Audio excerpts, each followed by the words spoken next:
we start with the video, I just wanted to take a minute to tell you that I have put some resources in the description about the current situation in Ukraine and Russia. At this point we probably all know what's currently happening, but if you maybe don't or want to know more about it, you can go to the links in the description, because I just think it's important that we learn about what's currently going on, so maybe we can use our resources to help and prevent any more damage than is already done.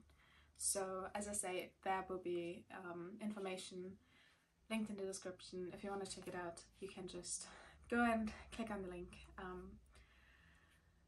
Yeah, and now let's start with the video. Hi, I'm Lucy and welcome back to another video. And today I'm going to do my February wrap up. It's actually not that much. I kind of have been in a reading slump recently. And I don't know, I don't really seem to get out of it. I still managed to read a bit, and a bit of that actually is responsible for my reading slump. First, I've read Before the Coffee Gets Cold by Toshikazu Kawaguchi. I think he's pronounced, I hope so. It's like a little collection of short stories about a little coffee shop in Japan, where people can go back in time to meet somebody or redo a conversation they had with somebody who has visited that bookshop. But they only have until the coffee gets cold, so they have to drink their cup of coffee before it gets cold, otherwise they're stuck in there forever. And it took me a bit to get into it, but since it's the same coffee shop, the characters also are reoccurring, so eventually you actually kind of grow to the characters and feel with them. So I like the last stories better than the first, because the first was still very distant, or it felt very distant to me. But all in all, I really enjoyed that, and it's like a cute little book if you want to read something in between. And again, it's a collection of short stories, so you also don't have to read it as a whole, but you can just go there and in between read a little short story. So I gave it 4.5 stars, just because in the end I just really liked it, and it was just the first story that needed a bit for me to actually get hooked on it. I still really enjoyed it and I'd still recommend it. And I have read Shadow and Bone by Leigh Bardugo, and I actually have read that simultaneously with The Six of Crows. I will get into a bit later. Yeah, so Shadow and Bone is about a girl named Alina who finds out that she is a Grisha, which is basically somebody who can manipulate matter around them. And to be honest, it's a little bit like a bender in Avatar.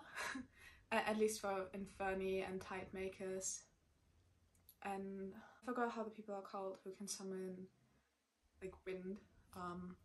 But yeah, it kind of reminded me of that. But there are also healers and heartrenders. Healers can heal the body, heartrenders can destroy it from the inside out, which is a bit terrifying to think about. Okay. And there are also the Shadow Summoner and the Sun Summoner, and both of them are very, very rare. And the Darkling, who's the leader of the Grisha, is a Shadow Summoner, and Alina finds out that she's the Sun Summoner, which is the rarest, and she's the only known Sun Summoner. She can summon lightning, which is the polar opposite to the Shadow Summoner. She's the only one who could destroy something that's called the Fold, which is this huge wall made of darkness, and in there they're monsters that do not like this light, so she can destroy them as well. And the strategy is what I gathered from the first book, because I just started the second. The trilogy is about Alina actually destroying the Fold. I gave that book 3.5 stars. Because it's Bardugo's debut novel, so obviously the writing will improve as she continues writing, because the more you write, the better you get. And I like the world build up. I think it's really cool. And I like that there's, you know, this entire world already developed somehow. Like, you learn about places in this world while you go on.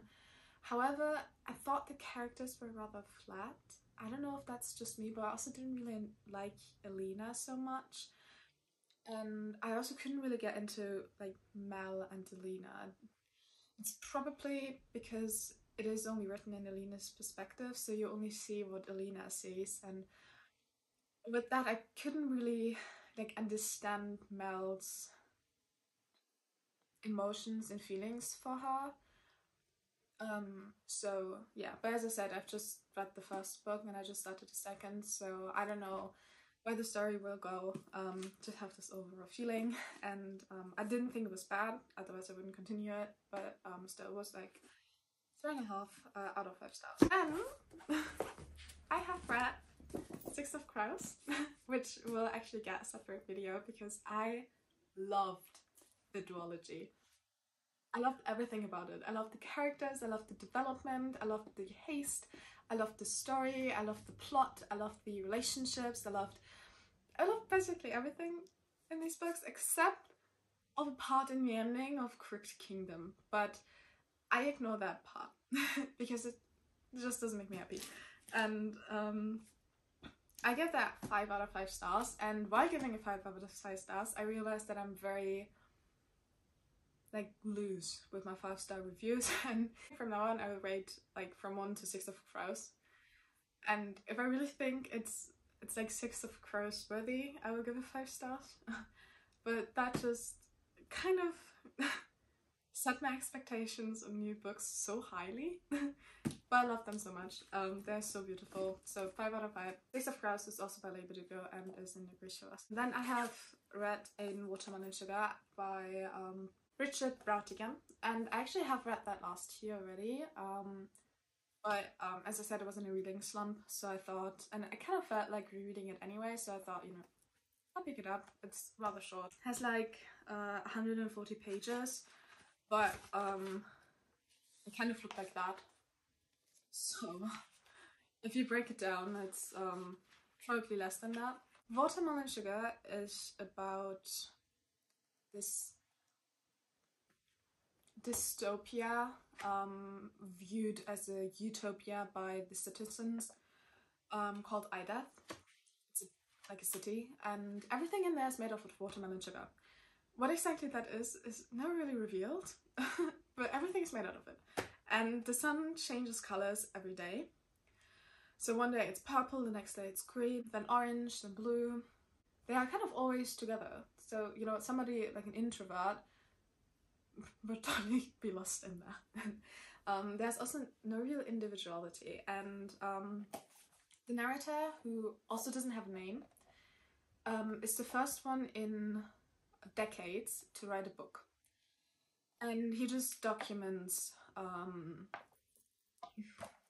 what's happening in the city. So it's basically just, I woke up, I met my girlfriend, we went for a walk, and it's all very matter-of-factly. There's not really a lot of emotions in this book, and it's all in all quite of a strange book, to be honest.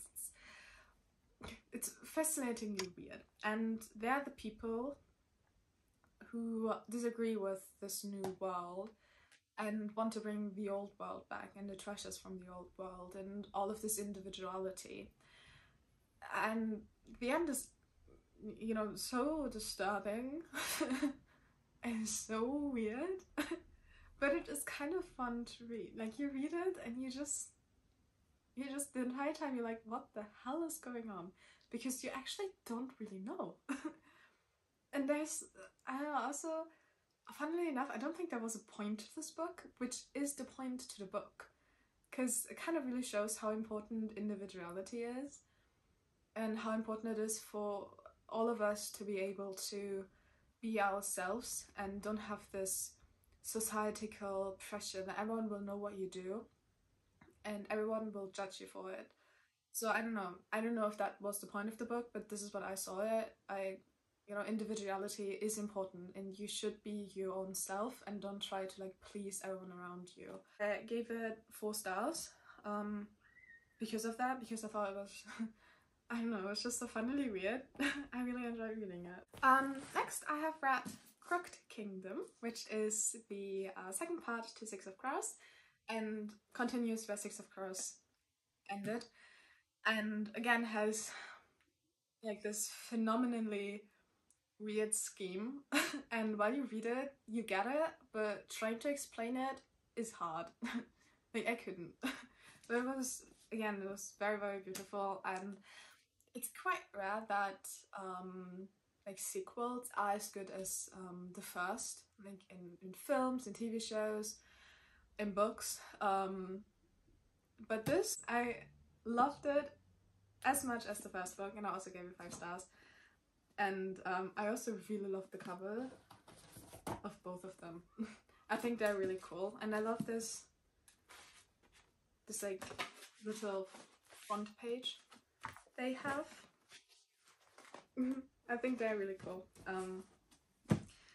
Yeah, so I have already made the video where I gush about these books, but I will upload this after this one, probably tomorrow, because I can't wait, or the day after, depends. So if you want to like, see that, you can subscribe to know when I uploaded it. And the last book I've read is Night Sky with Exit Wounds by Ocean Vuong, which is a little collection of poems. They are all rather sad, like they're really sad actually. And it's like 80 pages, so also it's like quick, well not really a quick read, well it is. You actually go through them really, really fast. Like in the beginning, I've read it after Six of Crows, so I was still slumping from them.